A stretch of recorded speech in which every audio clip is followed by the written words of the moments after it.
you guys have a self-titled album that just came out. Yeah. I think it came out in, what, February or something? Yeah. It's killer. Yeah, we recorded at Dave Grohl's place in Northridge, down south.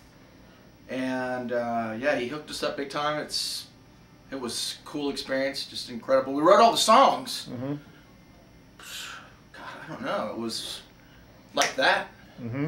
Initially, Pepper called us up and said that some promoters overseas were like stoked on getting us to maybe do some festivals with the whole Deliverance lineup, and he wanted to see if we were into it. We're like, fuck yeah, let's do it, man. It ended up not panning out, so we were jamming, and it was like instantaneous fun. So we decided to keep going, and we wrote a bunch of new tunes. And went out and did a bunch of the old Animosity, Technocracy kind of stuff that a lot of folks that are C.O.C fans maybe weren't even born yet when it came out, you know. And so we went around and did that, and we just accumulated a bunch of stuff. And I hooked up with Dave after he did that Saturday Night Live skit. Did you see that? The Crisis of Conformity thing? No, I didn't. When the Crooked Vultures played on Saturday Night Live. No kidding. They did some skit. It was Fred from SNL and Dave on drums and some other dudes, and they were like a punk rock wedding band. And all the songs were like old school C.O.C or whatever.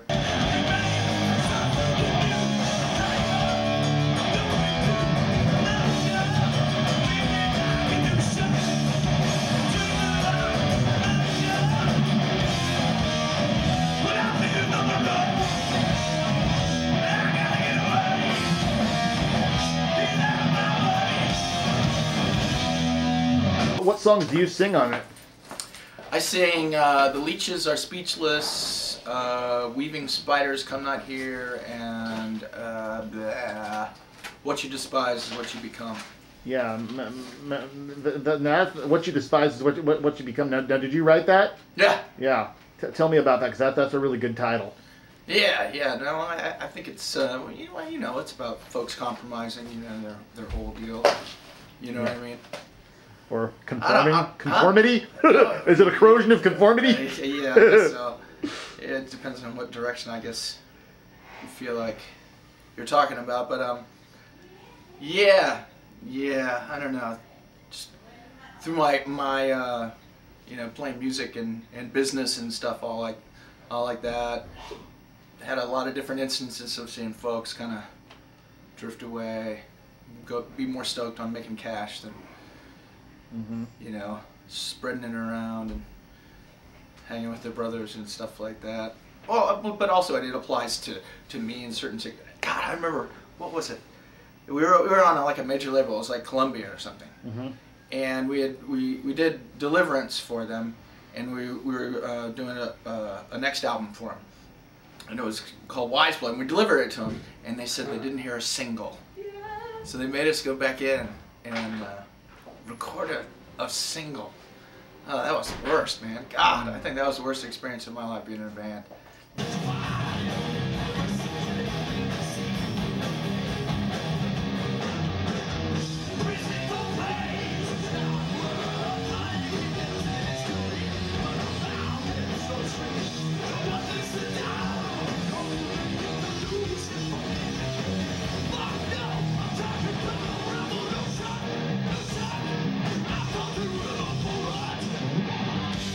The iconic Corrosion of Conformity logo, it's like probably more well known than you guys, the band members, are. It's like, it is, yeah. I met some dude one time, I think it was on the Blind tour, when we had Carl Legel singing, and he was a fan, but he showed me his skull tattoo. It was a big one right here.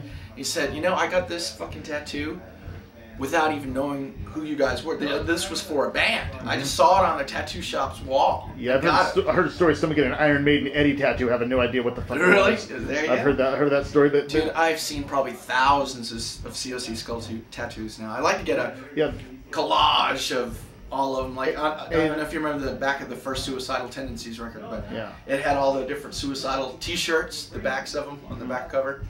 Yeah, you know, there was a professional wrestler called The Wall on national television with his C.O.C tattoo wrestling. Oh yeah. Yeah. That'd be cool, man. National Everybody's tattooed. Unfortunately, he's deceased now. But I knew the guy. Oh no shit. And he was a big for WCW, which was on the Turner he had a Network. C.O.C. tattoo? Yeah, big old C.O.C. Wow. He actually got a brand. I saw him wrestle when it was brand new. Hey, he got a C.O.C. tattoo, and he was a big Fred fan. Durst has a C.O.C. tattoo. Wow. Yeah. But One of the guys in Slipknot, I think. But that's so funny because if I showed somebody a picture of you guys, like if I showed, hey, this is Reed, like, who's that guy? But if I showed the C.O.C. logo, oh, C.O.C. You know, it's kind of funny. You guys are anonymous, yet the name and logo everybody knows. Yeah, that's for sure. I mean, that's kind of interesting, isn't it? Yeah. And originally, it was just a flyer. It was a flyer. A friend who's a tattoo artist now, but at the time he was just he did fanzines and shit. He was an artist.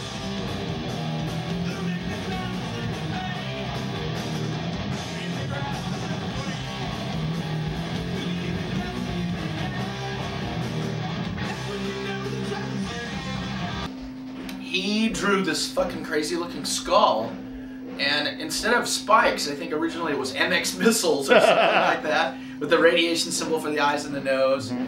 And so we got him draw it again after the thing. We were like, dude, can we buy that from you? He was like, because he'd never sold anything in his life art-wise before, so he said the highest price he could think of was $150. And we got him to write the receipt on a napkin and date it. So poor guy. He's still upset about it. Dumb business decision there. Well.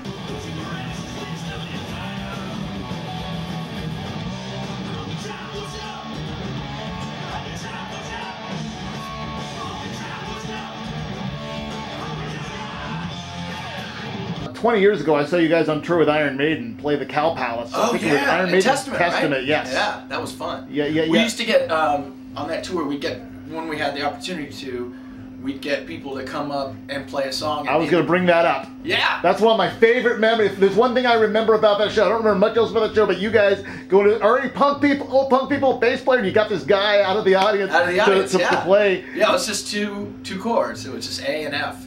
Yeah. The whole song, and the chorus was "Die, motherfucker, die." That was off your first album, right?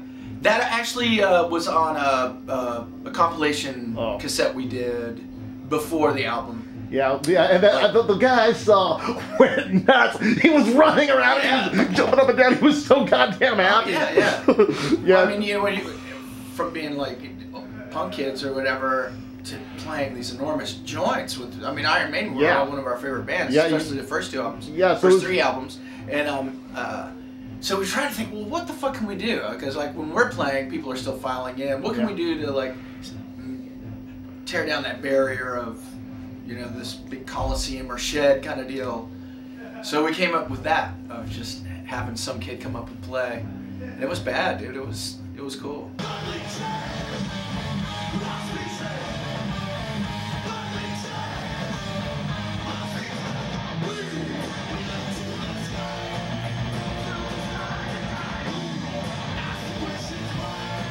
Check out that fucking new C.O.C. album, Corrosion of Conformity. It's got Reed Mullin, that's me. I play drums and do a little hollering, Woody Weatherman, Mike Dean. And I think it's one of the best records we've ever made. I think it's really fucking badass. It's got everything. It's got a little animosity kind of shit, a little eye for an eye sounding stuff, some blind sounding mathy shit, more metal stuff, and then some doom. I think stoner shit, folks will dig it. Okay, I do.